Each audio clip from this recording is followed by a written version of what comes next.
ರಾಜ್ಯದಲ್ಲಿ ಸಾಕ್ಷಿ ನೀಡೋದಕ್ಕೆ ಬಂದಿದ್ದ ಸೂರಜ್ ರೇವಣ್ಣ ಲಾಕ್ ಆಗಿದ್ದಾರೆ. ತಾನಾಗಿಯೇ ಬಂದು ಪೊಲೀಸರಿಗೆ ಸಿಕ್ಕಿಬಿದ್ದ ಎಂಎಲ್ಸಿ ಸೂರಜ್. ಬಂಧನದ ನಿರೀಕ್ಷೆ ಮಾಡದೆ ತಗ್ಲಾಕೊಂಡ್ರು ಸೂರಜ್ ರೇವಣ್ಣ. ಆಡಿಯೋ ರೆಕಾರ್ಡ್ ಹಾಗೆ ಫೋಟೋವನ್ನ ನೀಡೋದಕ್ಕೆ ಪೊಲೀಸ್ ಸ್ಟೇಷನ್ಗೆ ಸೂರಜ್ ಬಂದಿರ್ತಾರೆ. ಹಾಸನ ಸೈಬರ್ ಕ್ರೈಂ ಠಾಣೆಗೆ ನಿನ್ನೆ ಸಂಜೆ ಪರಿಷತ್ ಸದಸ್ಯ ಸೂರಜ್ ರೇವಣ್ಣ ಆಗಮಿಸಿದ್ರು. ತಡರಾತ್ರಿವರೆಗೂ ಸಹ ವಿಚಾರಣೆಯನ್ನ ನಡೆಸಿ ಈಗ ಹಾಸನ ಪೊಲೀಸರು ಬಂಧಿಸಿದ್ದಾರೆ. ಸಂತ್ರಸ್ತನ ವಿರುದ್ಧ ಬ್ಲಾಕ್ ಮೇಲ್ ದೂರನ್ನ ನೀಡೋದಕ್ಕೆ ಸೂರಜ್ ಹೋಗಿರ್ತಾರೆ. ದೂರುದಾರ ತಮ್ಮ ಬಳಿ 5 ಕೋಟಿ ಬೇಡಿಕೆ ಇಟ್ಟಿದ್ದ ಅಂತ ದೂರನ್ನ ನೀಡೋದಕ್ಕೆ ಹೋಗಿರ್ತಾರೆ. ದೂರು ಕೊಡೋದಕ್ಕೆ ಬಂದು ತಗ್ಲಾಕೊಂಡಿದ್ದಾರೆ ಈ ರೀತಿಯಾಗಿ ಸೂರಜ್ ರೇವಣ್ಣ. ಸಂತ್ರಸ್ತ ನನ್ನನ್ನ ಬ್ಲಾಕ್ ಮೇಲ್ ಮಾಡ್ತಾ ಇದ್ದಾನೆ, ಅವ್ನು ಬ್ಲಾಕ್ ಮೇಲ್ ಮಾಡಿದಕ್ಕೆ ನನ್ನ ಹತ್ರ ಸಾಕ್ಷಿ ಇದೆ, ಆಡಿಯೋ ಸಾಕ್ಷಿ ಇದೆ ಅಂತ ಅದನ್ನ ಕೊಡೋದಕ್ಕೆ ಅಂತ ಪೊಲೀಸರ ಬಳಿ ಬಂದ್ರೆ ಅಲ್ಲಿ ಪೊಲೀಸರು ನಿಮ್ಮ ವಿರುದ್ಧ ಈ ರೀತಿ ಕೇಸ್ ದಾಖಲಾಗಿದೆ, ನೀವು ವಿಚಾರಣೆಗೆ ಒಳಪಡಬೇಕು ಅಂತ ಹೇಳ್ತಾರೆ.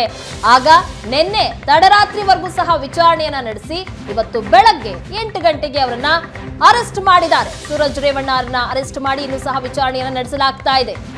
ತಮ್ಮ ವಿರುದ್ಧ ಬ್ಲಾಕ್ ಮೇಲ್ ಮಾಡಲಾಗ್ತಾ ಇದೆ ಅಂತ ದೂರನ್ನ ಕೊಡೋದಕ್ಕೆ ಬಂದಂತಹ, ಸಾಕ್ಷಿ ಕೊಡೋದಕ್ಕೆ ಬಂದಂತಹ ಸೂರಜ್ ರೇವಣ್ಣ ಈಗ ಪೊಲೀಸರಲ್ಲಿ ಲಾಕ್ ಆಗಿದ್ದಾರೆ.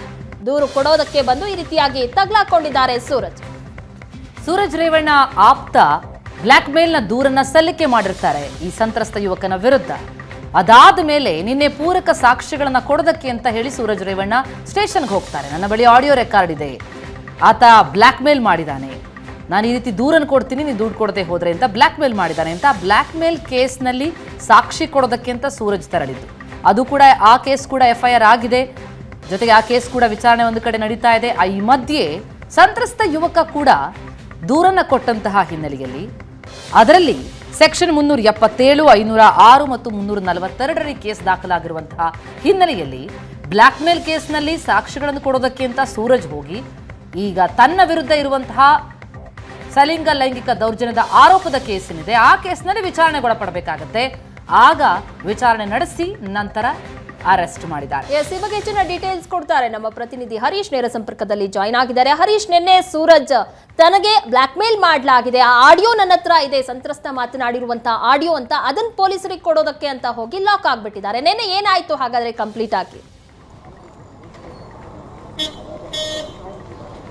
ಪ್ರಗತಿ, ಸೂರಜ್ ರೇವಣ್ಣನವರು ಸಂತ್ರಸ್ತ ಯುವಕ ನನಗೆ ಬ್ಲಾಕ್ ಮೇಲ್ ಮಾಡೋಕ್ಕೆ ಬಂದಿದ್ದ ಅನ್ನುವಂತಹ ಹಿನ್ನೆಲೆಯಲ್ಲಿ ಆತನ ವಿರುದ್ಧ ಸೆನ್ ಪೊಲೀಸ್ ಠಾಣೆಗೆ ದಾಖಲೆ ಸಮೇತ ದೂರನ್ನು ಕೊಡೋದಕ್ಕೆ ಬಂದಿದ್ದರು. ಈ ಸಂದರ್ಭದಲ್ಲಿ ಅವರನ್ನು ಸೂರಜ್ ರೇವಣ್ಣನವರು ಬಂದಂತಹ ಸಂದರ್ಭದಲ್ಲಿ ಪೊಲೀಸರು ತಮ್ಮ ವಿರುದ್ಧ 370 IPC ಸೆಕ್ಷನ್ 377 ಅಡಿ ಪ್ರಕರಣ ದಾಖಲಾಗಿದೆ, ಹೀಗಾಗಿ ನೀವು ವಿಚಾರಣೆಗೆ ಒಳಪಡಬೇಕು ಅನ್ನುವಂತಹ ವಿಷಯವನ್ನು ಸೂರಜ್ ರೇವಣ್ಣವರಿಗೆ ಹೇಳ್ತಾರೆ. ಈ ಸಂದರ್ಭದಲ್ಲಿ ಅವರನ್ನು ವಿಚಾರಣೆಗೆ ಒಳಪಡಿಸ್ತಾರೆ. ಸೂರಜ್ ರೇವಣ್ಣನವರೇ ಹಾಸನದ ಸೆನ್ ಪೊಲೀಸ್ ಠಾಣೆಗೆ ಬಂದು ಈ ಒಂದು ಪೊಲೀಸ್ ಠಾಣೆಗೆ ಬಂದಂಥ ಸಂದರ್ಭದಲ್ಲಿ ಅವರೇ ಈ ಒಂದು ಪ್ರಕರಣದಲ್ಲಿ ವಿಚಾರಣೆಗೆ ಒಳಪಡ್ತಾರೆ.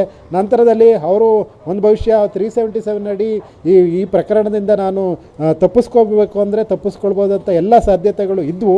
ಆದರೆ ಅವರ ವಿರುದ್ಧ ಪ್ರಕರಣ ದೂರು ದಾಖಲಾಗಿರೋದು, FIR ದಾಖಲಾಗಿರೋದು ಎಲ್ಲವೂ ವಿಷಯವೂ ಸಹ ಗೊತ್ತಿದ್ದರೂ ಸಹ ಸಂತ್ರಸ್ತ ಯುವಕನಿಗೆ 5 ಕೋಟಿ ಹಣಕ್ಕೆ ಬೇಡಿಕೆಯನ್ನು ಇಟ್ಟಿದ್ದ, ಬ್ಲಾಕ್ ಮೇಲ್ ಮಾಡಿದ್ದ, ಆತನ ವಿರುದ್ಧ ನನ್ನ ಹತ್ರ ಸಾಕ್ಷ್ಯಾಧಾರಗಳಿದೆ, ಅವನು ಫೋನ್ ಮಾಡಿರ್ತಕ್ಕಂಥದ್ದು, ಮೆಸೇಜ್ ಮಾಡಿರೋದು, ಜೊತೆಗೆ ಆಡಿಯೋ ಸಹ ಇದೆ, ಹೀಗಾಗಿ ಅದನ್ನು ನೀಡೋದಕ್ಕೆ ನಾನು ಸೆನ್ ಪೊಲೀಸ್ ಠಾಣೆಗೆ ಬರ್ತೀನಿ ಅಂತ ಪೊಲೀಸರಿಗೆ ತಿಳಿಸಿ ಬಂದಿದ್ದಂಥ ಸಂದರ್ಭದಲ್ಲಿ ಸೂರಜ್ ರೇವಣ್ಣ ಅವರನ್ನ ಪೊಲೀಸರು ವಶಕ್ಕೆ ಪಡೆದು ವಿಚಾರಣೆಯನ್ನು ನಡೆಸಿದರು. ಜೊತೆಗೆ ಸೂರಜ್ ರೇವಣ್ಣನವರೇ ಖುದ್ದು ಹಾಸನದ ಪೊಲೀಸ್ ಠಾಣೆಗೆ ಬಂದು ಅವರು ಸಂತ್ರಸ್ತ ಯುವಕನ ವಿರುದ್ಧ ದೂರನ್ನು ಕೊಡೋದಕ್ಕೆ ಬಂದಂಥ ಸಂದರ್ಭದಲ್ಲಿ ಅವರು ಪೊಲೀಸರ ಜೊತೆ ಸಿಕ್ಕಿದ್ದು. ನಂತರದಲ್ಲಿ ವಿಚಾರಣೆಯನ್ನು ನಡೆಸಿ ಸುದೀರ್ಘ ವಿಚಾರಣೆಯ ನಂತರದಲ್ಲಿ ಪೊಲೀಸರು ಮುಂಜಾನೆ 4 ಗಂಟೆಯವರೆಗೂ ವಿಚಾರಣೆಯನ್ನು ನಡೆಸಿ ಪ್ರಮೋದ್ ಕುಮಾರ್ ತನಿಖಾಧಿಕಾರಿ ಅವರು ವಿಚಾರಣೆಯನ್ನು ನಡೆಸಿ ನಂತರದಲ್ಲಿ ಅವರನ್ನು ಬಂಧನವನ್ನು ಮಾಡಿದ್ದಾರೆ. ಪ್ರಗತಿ, ಎಸ್ ಹರೀಶ್, ಮತ್ತೆ ಸಂಪರ್ಕಿಸ್ತೀವಿ, ಇನ್ನಷ್ಟು ಡೀಟೇಲ್ಸ್ ಅನ್ನ ಪಡಿತಾ ಹೋಗ್ತೀವಿ.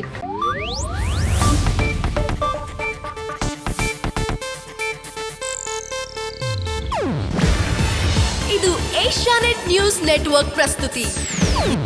ನೀವು ನೋಡ್ತಿದ್ದೀರಾ ಏಷ್ಯಾನೆಟ್ ಸುವರ್ಣ ನ್ಯೂಸ್.